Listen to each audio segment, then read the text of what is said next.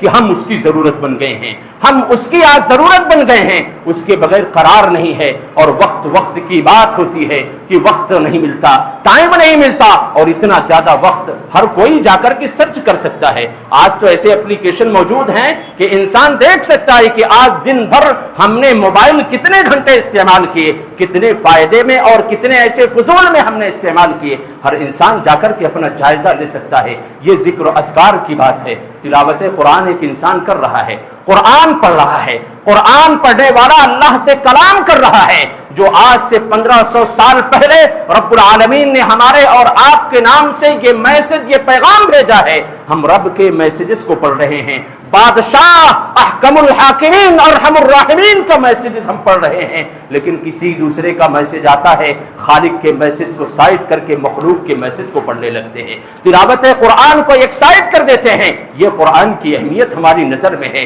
جس قرآن کے تعلق سے اللہ تبارک و تعالی اور اللہ کے نبی صلی اللہ علیہ وسلم نے فرمایا اس قرآن کو کسی کو عزت ملتی ہے، کسی کی تکریم ہوتی ہے، اور یہی وہ قرآن ہے جس قرآن کے ذریعہ کسی کو ذلیل و رسوا کیا جاتا ہے۔ یہ ذلت و رسوائی ایسے ہی نہیں آئی ہے، یہ ہمارے کرتوتوں کا نتیجہ ہے، قرآن کو چھوڑ دینے کا نتیجہ ہے۔ تلاوت قرآن، رب کا کلام، رب کا میسج پڑھ رہا ہے، 40 سال 50 سال کی عمر بیت گئی ہے، آج تک یہ توفیق نہیں ہوئی کہ رب کے اس پورے پیغام کو ترجمے کے ساتھ زندگی میں ایک مرتبہ کوئی پڑھ لے، الا ماشاء اللہ۔ لیکن موبائل کا کوئی میسج مس ہو جائے یہ نہیں ہو سکتا، کوئی میسج، کوئی فون مس ہو جائے یہ نہیں ہو سکتا ہے۔ باتھ روم میں بیٹھا انسان وہاں بھی کسی سے بات چیت کر رہا ہے، یہ کیفیت ہو چکی ہے۔ اور حج اور عمرے یہ بھی عبادت ہے، یہاں کا کیا کیا گفتگو، کن کن نقاط پر بات کہی جائے، یہ اتنا بڑا فتنہ بن چکا ہے کہ اس کے لیے ایک لمبا وقت چاہیے، ایک محاضرہ چاہیے کہ لوگوں کو تنبیہ کی جائے، جھجوڑا جائے، بتایا جائے کہ اس کے نقصانات کتنے ہیں۔ حج و عمرے کے لیے نکلا، احرام میں آیا، فوٹو کلک کیا اور فوراً ڈال دیا، کہا دعا کی گزارش کیجئے، عمرے کا سفر ہے، حج کا سفر ہے۔ اللہ کے بندے، پورے کے پورے رشتہ دار آ کر کے تیرے گھر پہ تجھ سے گلے مل کر کے، دعا دے کر کے، دعا کی گزارش کر کے ایئرپورٹ تک تجھے رخصت کر کے گئے، اب کس کی دعا تجھے چاہیے؟ اب دعا نہیں، اب شہرت چاہیے، اب شہرت چاہیے۔ اور پہنچا، لبیک اللہم لبیک تلبیہ کہتا ہوا دھوکہ دے رہا ہے، رب کو دھوکہ دے رہا ہے، کہہ رہا اللہ میں تیرے لیے حاضر ہوں، میں تیرے لیے، تیری عبادت کے لیے حاضر ہوں۔ حرم میں داخل ہو رہا ہے، ویڈیو بناتے ہوئے داخل ہو رہا ہے، طواف شروع کیا ہے، ویڈیو بنا رہا ہے، دعا کر رہا ہے، ویڈیو بنا رہا ہے، کسی کو موبائل دے کر کے، ہاتھ اٹھا کر کے، دعا کی توہین، رب کی توہین۔ رب العالمین کہاں سے ہماری دعاؤں کو قبول کرے گا کہ دعا کی توہین اور تشہیر کی جا رہی ہے۔ حرم میں بیٹھا ہے، خانہ کعبہ میں بیٹھا ہے، جہاں کی عبادتیں 1,00,000 درجہ بڑھ جایا کرتی ہیں، وہاں بیٹھ کر کے خانہ کعبہ پہ نظر نہیں ہے، موبائل کے اسکرین پر اس کی نظر ہے، موبائل پر دیکھتا ہے ویڈیو کیسے بن رہی ہے، اور پھر اس پر مزید چیک کر رہا ہے حرم کے کسی کونے پہ بیٹھ کر کے لائکس کتنے آئے۔ اسے فکر نہیں کہ رب العالمین نے لائک کیا کہ نہیں لائک کیا۔ دنیا لائک کر لے، رب لائک نہ کرے، کامیابی نہیں مل سکتی ہے۔ یہ عقیدہ، یہ منہج، یہ اصول ہمارے اندر کب پیدا ہوگا؟ یہ ہے ہماری عبادتوں پر اس کا گہرا اثر ہوتا ہے۔ اسی طریقے سے خاندانی اعتبار سے ہم دیکھیں تو خاندانی نظام میں بھی اس کا گہرا اثر ہو رہا ہے، اس کا گہرا اثر دیکھا جا رہا ہے۔ طلاق لاتعلقی، ایک دوسروں سے نفرت، ایک دوسرے سے بغض، دشمنیاں، اس موبائل کے ذریعے سے بہت زیادہ بدگمانیاں، یہ ساری کی ساری چیزیں پیدا ہو رہی ہیں۔ ایک وقت تھا کہ جب والدین گھر میں پہنچتے تو بچے دوڑ کر کے پاؤں سے لپٹ جایا کرتے تھے، لیکن آج حالت اور کیفیت ایسی ہے کہ باپ خود موبائل چلاتے چلاتے گھر میں داخل ہوتا ہے، نہ بسم اللہ کیا، نہ گھر والوں پر سلامتی بھیجا، نہ سلامتی اور رحمت کی دعا کیا، داخل ہوا کوئی ہے اگر سلام کر لیا تو بچے بھی تو موبائل میں مصروف ہیں، بچے بھی موبائل میں مصروف ہیں،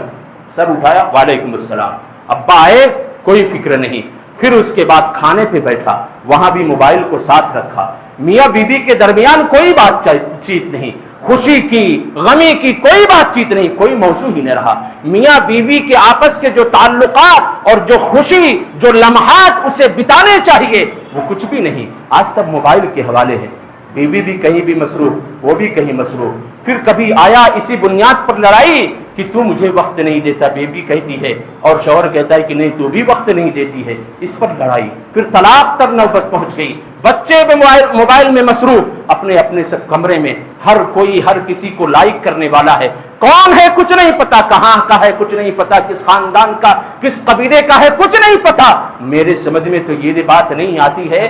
کہ 10 12 سال 15 سال شادی سے پہلے میں یہ کہوں تو یہ غلط نہیں ہوگا، موبائل دینے کا مطلب اور مفہوم کیا ہوتا ہے، کیوں ہم اپنے بچوں کو دیتے ہیں، کون سی ایسی ضرورت ہے کہ ہماری ضرورت اگر ہم بچوں کو موبائل نہ دیں تو نہیں پوری ہونے والی ہے، ضرورت پوری ہو جائے گی، لیکن ایک وہم ہے، ایک بدخیالی ہے، ایک شیطانی وسوسہ ہے، شیطانی خیالات ہیں کہ ہم دیتے ہیں، پھر اس کے ذریعے سے نتیجہ کیا ہوتا ہے، پھر ہم کہتے ہیں کہ مسلمان بچیاں غیروں کے ساتھ فرار ہو رہی، ارتداد کا بہت اہم سبب یہ ہے، آپ محبت نہیں دے رہے اپنے بچوں کو، بچوں کے ساتھ آپ بیٹھ نہیں رہے ہیں، بچہ دن بھر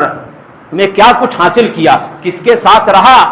اسکول گیا تو کیا کچھ پڑھ کر کے آیا، ہوم ورک کیا ہے، کچھ نہیں، آپ آئے ہو آفس سے، دن بھر آفس اور ڈیوٹی، آپ ابھی بھی آ کر کے آپ موبائل میں مصروف ہو، بچوں کی خیر خواہی کے لیے کوئی گفتگو نہیں، انہیں کیسی تربیت دینی چاہیے کوئی فکر نہیں ہے، تو بچے بھی مصروف ہیں اور انہیں بھی کوئی پسند کرنے والا مل گیا ہے، انہیں بھی کوئی شاباشی دینے والا مل گیا ہے، کوئی لائک کرنے والا، کوئی ہاتھ بیچنے والا اسے بھی مل گیا ہے، باپ اور ماں کی طرف سے نہیں مل رہا ہے تو کوئی دوسرا ملا ہے، اب وہاں سے حالات اور معاملات بڑھتے چلے جاتے ہیں۔ اللہ کے نبی صلی اللہ علیہ وسلم کی زندگی پر نظر ڈالیں کہ اللہ کے نبی صلی اللہ علیہ وسلم اماں عائشہ کی گود میں سر رکھ کر کے ان کو پیار دیتے اور محبت کو ثابت کرتے، اور ایسی حالت میں کہ عائشہ رضی اللہ تعالیٰ عنہ خود کہتی انا حائض، میں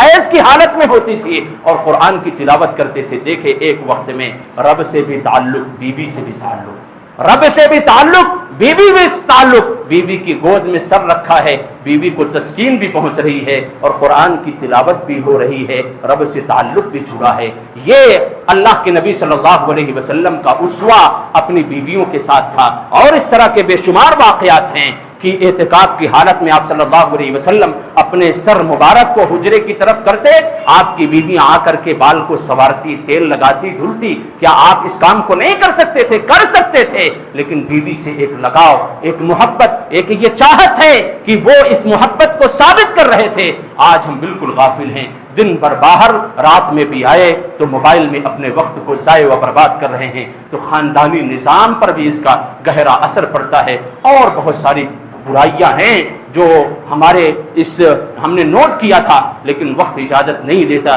اس کے نقصانات بہت ہیں۔ بس گزارش یہ ہے کہ اس کو بطور ضرورت استعمال کیا جائے، ضرورت سے زیادہ اسے ہاتھ نہ لگایا جائے، اور میری گزارش ایک یہ بھی ہوگی کہ اپنے بچوں کو شادی سے پہلے موبائل نہ دیا جائے، شادی سے پہلے انٹرنیٹ کا پیک ان کے موبائل میں اگر ضرورت کے تئیں بہت ضرورت ہے تو جو 1200 چھوٹے موبائل لاتے ہیں انہیں دیا جائے، نیٹ پیک والا معاملہ ان کے ساتھ نہ کیا جائے، اور آپ بھی گھر جائیں تو موبائل کے لیے کوئی جگہ بنا دیں، اس موبائل کو جس طریقے سے آپ اپنے شوز کو کہیں رکھتے ہیں، بیگ کو کہیں رکھتے ہیں، اپنے کوٹ کو کہیں رکھتے ہیں، اسی طریقے سے اپنے موبائل کو گھر کے کسی حصے میں رکھ کر کے اپنے بچوں میں کھل مل کر کے رہیں، محبت والی باتیں کریں، تربیت والی باتیں کریں، اسلامیات جو کہانیاں ہیں اسلام کے اندر، ان کہانی کو جو سچی ہیں اسے اپنے بچوں میں بیان کریں، جس سے معاشرے کے اندر ترقی آئے گی، عزت ملے گی، رب العالمین کی رضا حاصل ہوگی اور ہماری اور آپ کی زندگی بھی سنورتی چلی جائے گی۔ رب العالمین سے دعا ہے کہ اللہ تبارک و تعالی ہم تمام کو موبائل کا صحیح استعمال کرنے والا بنا دے۔ رب العالمین اس موبائل کو ہم تمام کے لیے رحمت بنا دے، زحمت نہ بنا۔ رب العالمین جب تک زندہ رکھے دین اسلام پر زندہ رکھے، وفات دین اسلام پر ہو، آمین تقبل یا رب العالمین۔ وآخر دعوانا ان الحمد للہ رب العالمین۔